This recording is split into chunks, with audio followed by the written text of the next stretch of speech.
Welcome to Business Breakthrough Hour. Business is a blend of many factors: ideas, research, planning, understanding, wisdom, implementation, staffing, money, forecasts, future plans, and many more. You need to remain in the know if you're to reach your goals and consistently achieve success. The Business Breakthrough Hour is designed by ManageAid Incorporated to keep you abreast of issues in the global business community and to help you gather and coordinate your business affairs and work efficiently towards achieving them. Each broadcast seeks to provide you with dynamic information and expose you to winning formulas and investment opportunities. Join us for today's broadcast. Hello and welcome to another edition of Business Breakthrough Hour. My name is Magnus Edward. And I'm Bridget Oyebola. We have quite an informative show for you today. There are a lot of advices that will help those who are already in business and those who are starting new businesses, right? Yes, you really don't want to miss today's episode. Today we'll be talking about how you can maintain cash flow within your business. Money is really important, and we'll be giving you 6 important tips you need to follow. Also, in our executive talk segment today, we have the privilege of meeting a business man with a proven track record. He's got some tips that will help you begin and grow your business, something you do not want to miss. So stay tuned, and we'll be right back after a short break.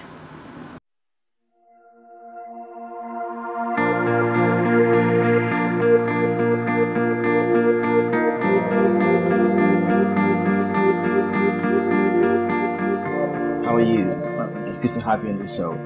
So can you tell me a bit more about yourself before actually going to get started? What is it that ManageAid actually does for you that has inspired and helped your business to grow?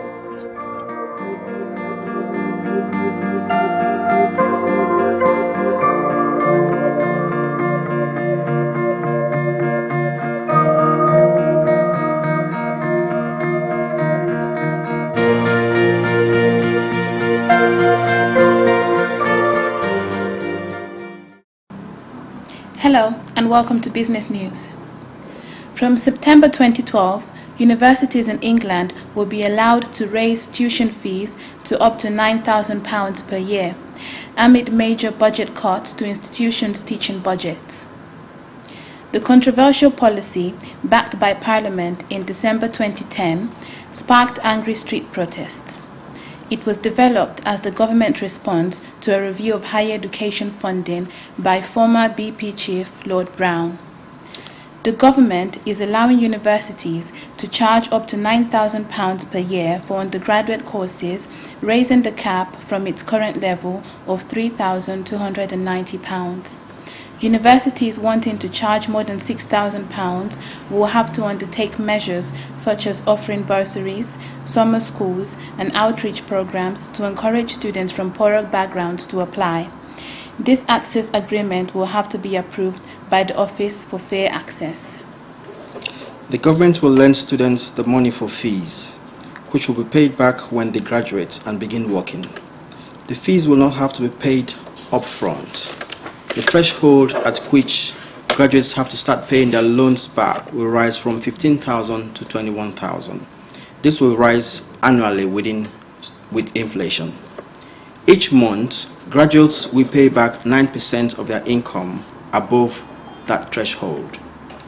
The subsidized interest rate at which the repayments are made currently at 1.5% will be raised under a progressive tapering system. The interest rates will rise from 0 to incomes of £21,000 to 3% plus inflation RPI for incomes above £41,000.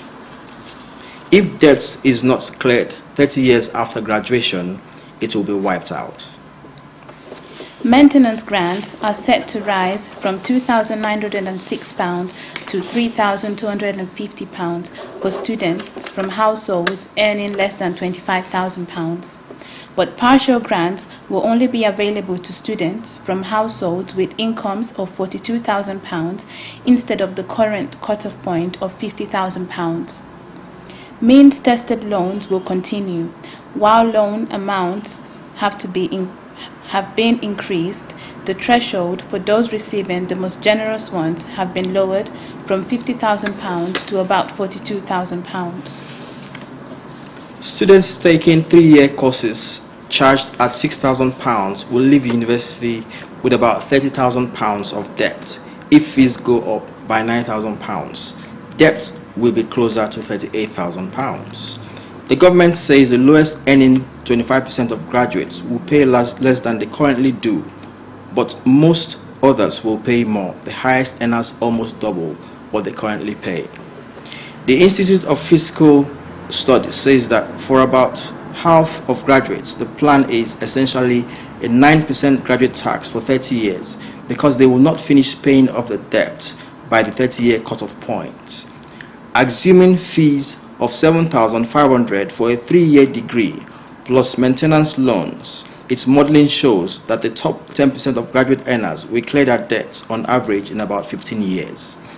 But a middle earning graduate would need to earn, for example, an average of $48,850 a year for 26 years to pay off their debts.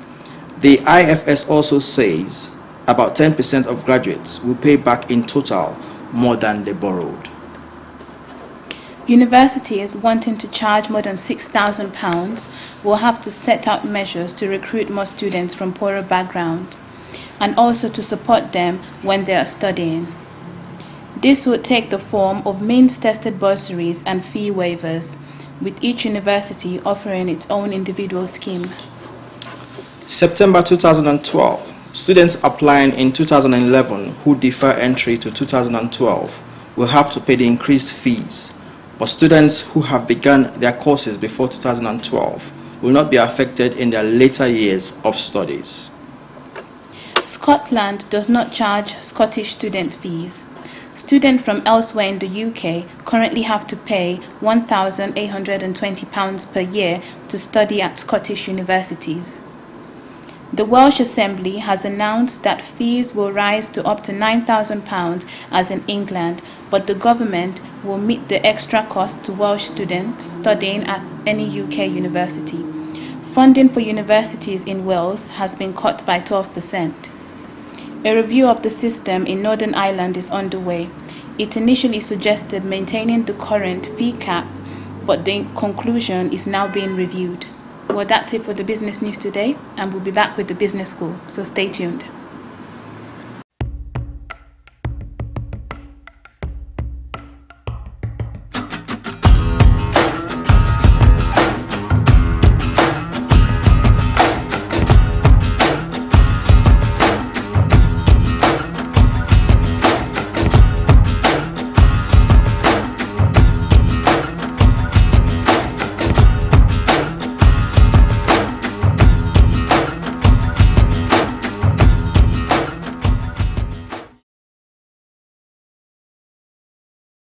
Hello and welcome to the Managade Business School, where business education is key.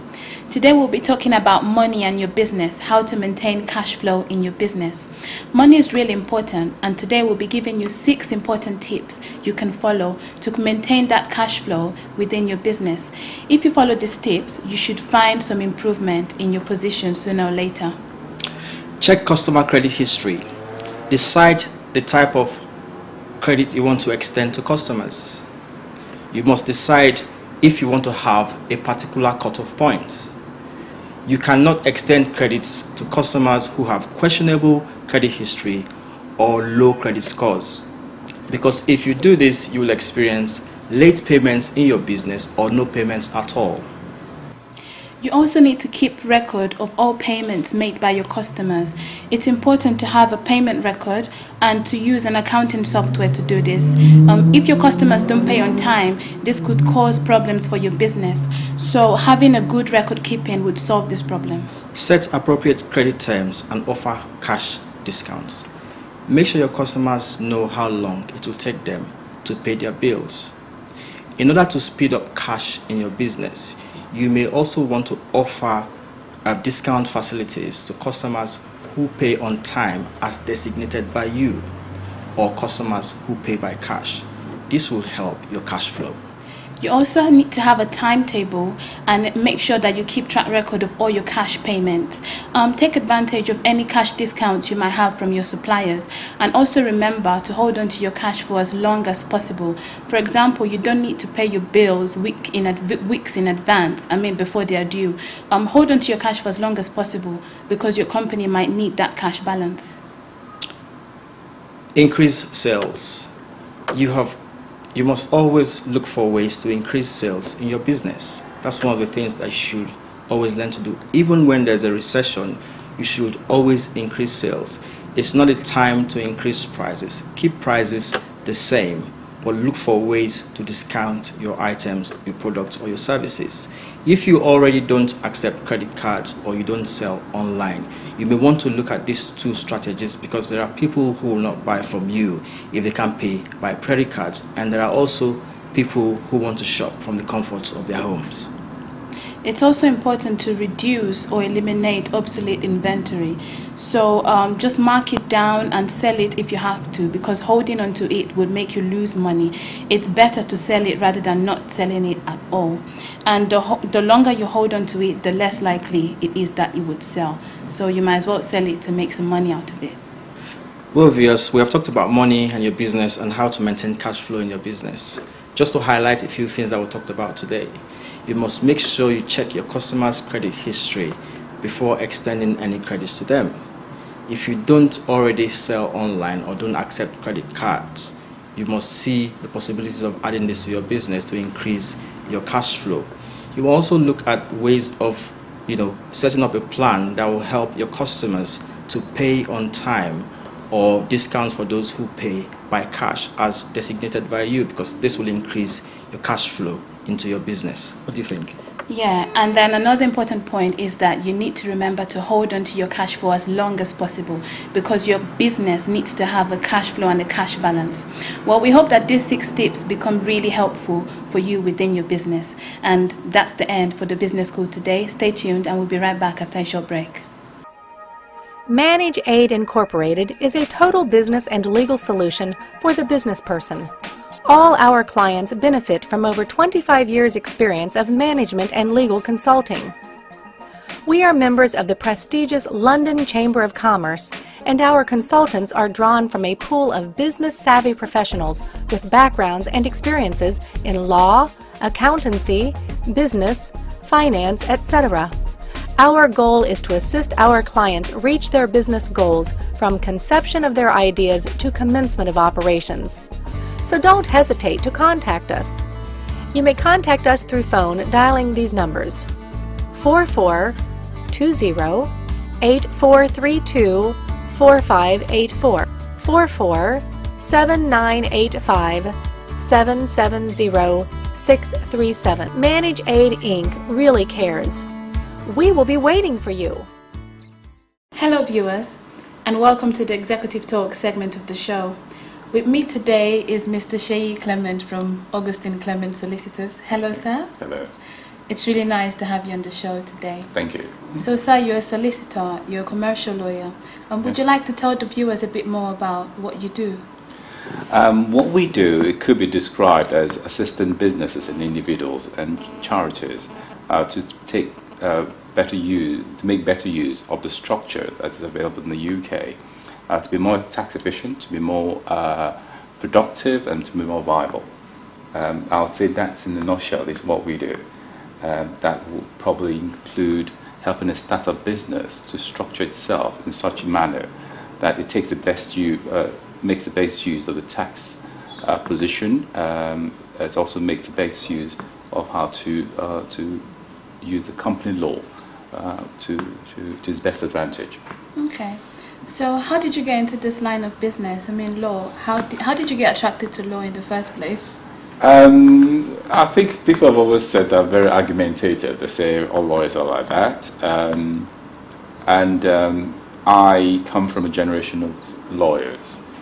My great-granduncle was the first lawyer in Nigeria, and I trained initially in Nigeria. I qualified as a legal practitioner in Nigeria in 1986. I practiced in Nigeria for some time, and I wanted to broaden. I worked with a very big commercial practice in Nigeria, and I wanted to broaden my horizon. I wanted to specialize mostly in arbitration and maritime law. And UK being the seat of maritime litigation, I came over to the UK. But in the UK, I decided to go more into general corporate commercial work. And that's what I've been doing since I came to the UK in 1990. I worked in-house and also worked in private practice. Okay. So you've worked in Nigeria and you've also worked here in the UK. How was that transition, trying to establish yourself here in the UK as a lawyer? To establish myself in the UK as a lawyer, I came at a time where it was slightly cumbersome process. It's slightly easier now, so I had to go back to school. I went to University of Nottingham. I qualified my law degree. I went to College of Law Chester, and I started working from then on. But because when I was in Nigeria, I used to represent some English firms here, so the transition wasn't too difficult for me. Okay. But it is one thing for you to work for a firm, it's another thing for you to set up your own practice. It's slightly more challenging setting up a practice. Okay. So going to the challenges that you faced, I mean, trying to set up your practice, what kind of challenges did you face, I mean, initially as a business? First is capital. As any business person will tell you, capital is king and you need cash to do anything. So one of the problems you have is capital. Second is to define yourself or your niche market. I have probably misfortune of going in a practice where it is not yet common within the black community for someone to set up a practice which deals with corporate commercial work. So to educate people that the black communities, lawyers within the black community do have the expertise to be able to provide high quality corporate commercial work was a little bit difficult initially. But sooner or later people get around to the fact that we're good at what we do, we're very professional in what we do, and we can provide a service as good as what you can get in the West End or in the City of London. Well, that's really good. You're doing a really good job. Thank you. So in terms of the kind of work you do, have you had any interesting case lately or any major case you've worked in the past that you would like to tell the viewers about? We, as I said, we work in structuring of businesses. So things like joint ventures. I have been privileged enough to set up close to 100 joint ventures within the UK. Wow. Some of these names may not mean anything to you. I set up the Garden Hospital MRI Limited. I set up the Chaucer Hospital Diagnostics Limited. These are joint ventures between hospitals and consultants to provide diagnostic services. I've also assisted in the restructuring of charities. I was instructed by the Diana Award charity on restructuring of the business. I've also advised company restructuring of their property portfolio to make it more tax efficient. So things like that. In terms of business startup, I've also assisted many business startups because that is where many businesses fall short. People set up businesses, either one person is friend or one person is wife, and they never look at possibility of any conflicts down the line. And also they don't position or structure the business in such a manner that it's actually very tax efficient for them. And so I assist businesses to look at just that, that it is one thing for you to set a business because there's an opportunity here. You have to look long term. And long term you need to look at the structure because if you get the structure wrong from the start, conversion is quite expensive and you really don't want to be doing that. So we assist business to do that. Okay. And that has been very good for many businesses. Okay. Well, so you talked about having your biggest challenge when you were starting up was with the cash. Yeah. So what tip would you give someone out there trying to start up their own business, so maybe wanting to go into law and having their own law firm? In most cases, I'll say you will need to have your own personal investment. It is almost impossible for someone to invest in you when you're not investing in yourself. So people want to see that you're putting some money down. One thing that most businesses fail to do is to plan. And a business plan is very essential for any business. Law firm, retail firm, whatever the case may be. You need to have a good business plan. Use the expertise of the banks if it's possible. Use the expertise of your accountant if it's necessary.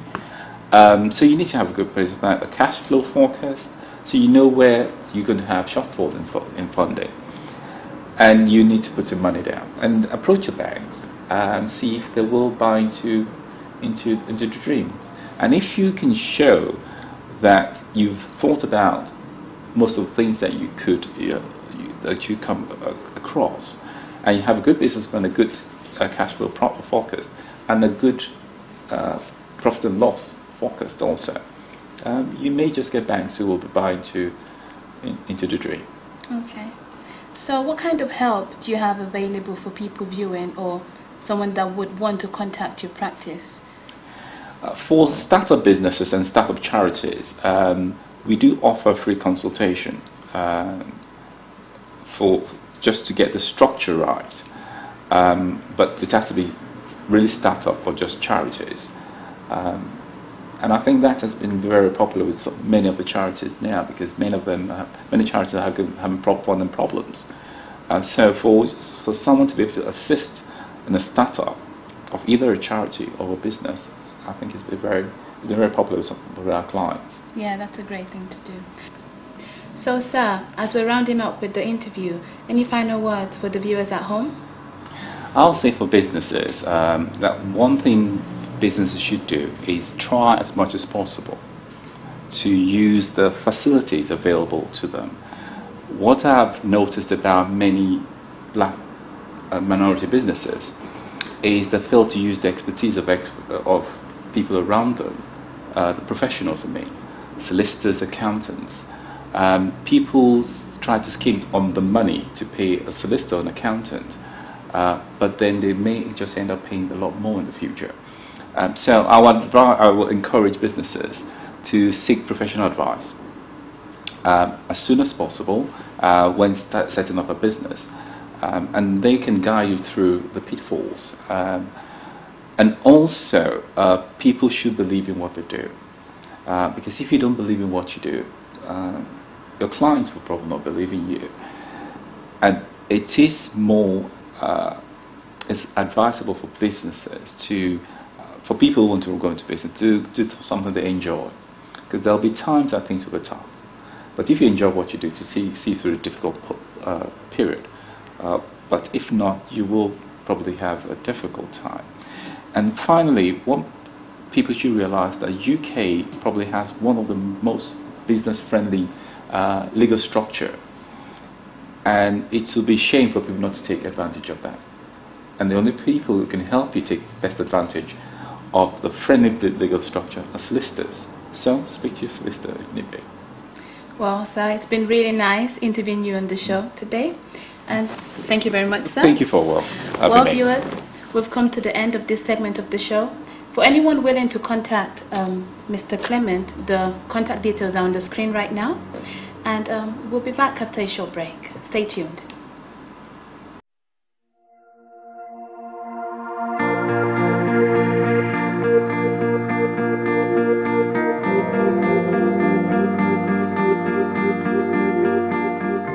How are you? It's good to have you on the show. So can you tell me a bit more about yourself before actually going to get started? What is it that Manage Aid actually does for you that has inspired and helped your business to grow?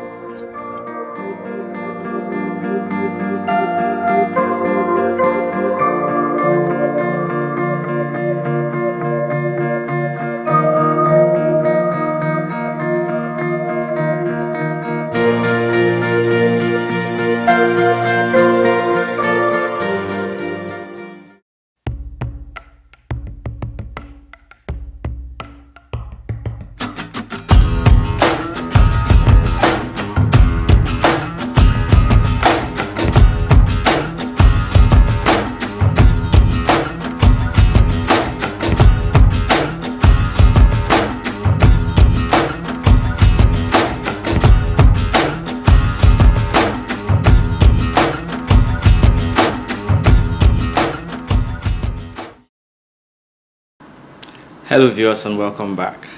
We've had a wonderful episode today talking about cash flow in your businesses. But just before we go, I'd love to recap on 1 or 2 points that would help you. And one of the things that we talked about today is checking your customer's credit history. Make sure you have a particular cutoff point when extending credits to customers who will buy into your business. The other thing we also talked about is, increasing sales. Even in recession, you can increase sales. It's not a time to increase price, but it's a time for deep discounting. And if you don't accept credit cards, it's a time to begin to do that, because you'll be missing out on a lot of revenues. Okay. Yeah, well, the executive talk with Sheyi Clement was also very interesting, and I was struck by the tips he gave to people starting up their new business, especially on how you can contact expertise within your communities that can help you when you're just starting up as a business. Wow, that's quite nice. I listened to him backstage and it was really great. Well, viewers, sadly we've come to the end of another segment or another edition of Business Breakthrough Hour. Until next week, when we'll bring you another interesting episode. Goodbye. Bye-bye. Thank you for watching this edition of Business Breakthrough Hour this week. For further information and advice about starting and running your business efficiently, and for details of our services and ongoing projects, please call free phone UK 448 000 468 670 or UK 07534 997 758 07852 569 148 or 07985 770 637. Visit www.manage-aid.com. Our team will be waiting. Good success to you always.